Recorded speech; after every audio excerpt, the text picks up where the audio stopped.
Hi, I am Hossein Hariri, and this is a video from Zal Yafte Academy. www.zalacademies.org. Check the description of this video before starting to watch it. If you are using a computer, the description is at the bottom. Click Show More to see more of the description. If you are using a tablet or a mobile, click on the little arrow at the bottom right to view the description at the bottom or on the right of the video. In this video, we will follow the steps written in the lecture note to plot an Excel chart. Open a new document in Excel, which we have done, and save it. And the first page is sheet 1. We can change the name by double clicking on it and change it to data. Click outside. Then type the data. I have typed the data for the large rotor mirror here, and you see, and I have given it the appropriate title as you see. Then using the Insert tab, add a chart. So here I go to Insert and add a chart, and I use a scatter chart here. So as soon as I add the chart, two new tabs appear. One is Chart Design and the other one is Format. These are the tabs specific to the chart, and as soon as I click outside the chart, they will disappear.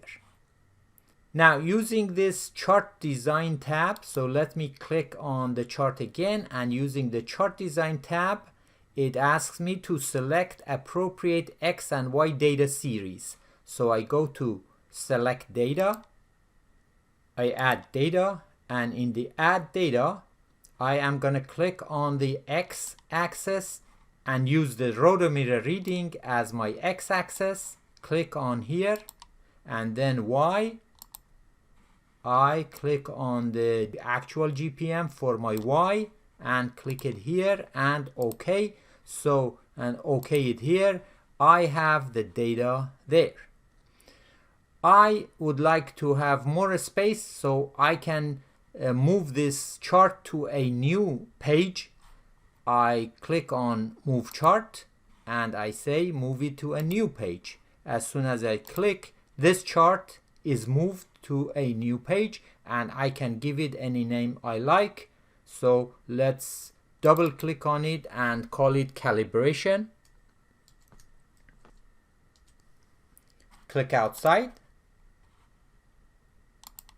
Let's go to the next step.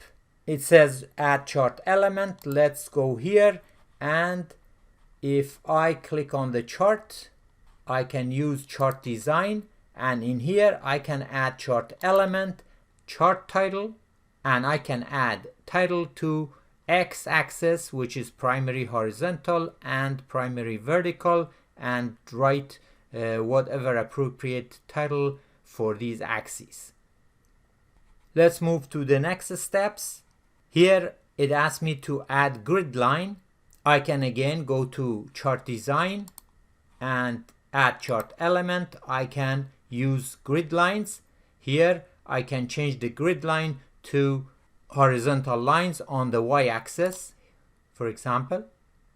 Next step, it asks me to format the axis. I can click and select an axis here and go to Format tab and Format Selection.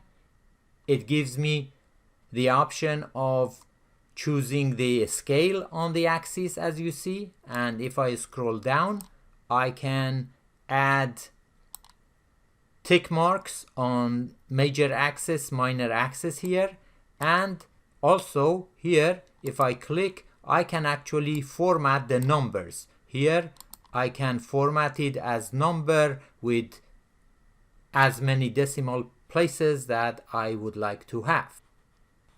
Next step that I have here, it asks me to use the chart design to fit a line. I am gonna go to the chart design again and add chart element. in here I can add a trend line. So I pick a line, and a line is fit to the data points that I have. This is a calibration line. If I select this line, again, I follow the same steps for formatting. I go to Format tab and I click on Format Selection. Here, this is the menu to format the line that I just fit to the points. The type of it is linear, and I can add equations. I can display equation and R square for this line. If I select this, I can use Home tab to change the size of the equation. Let me make it bigger. So I make it bigger. I can drag it and move it anywhere in the chart that I like.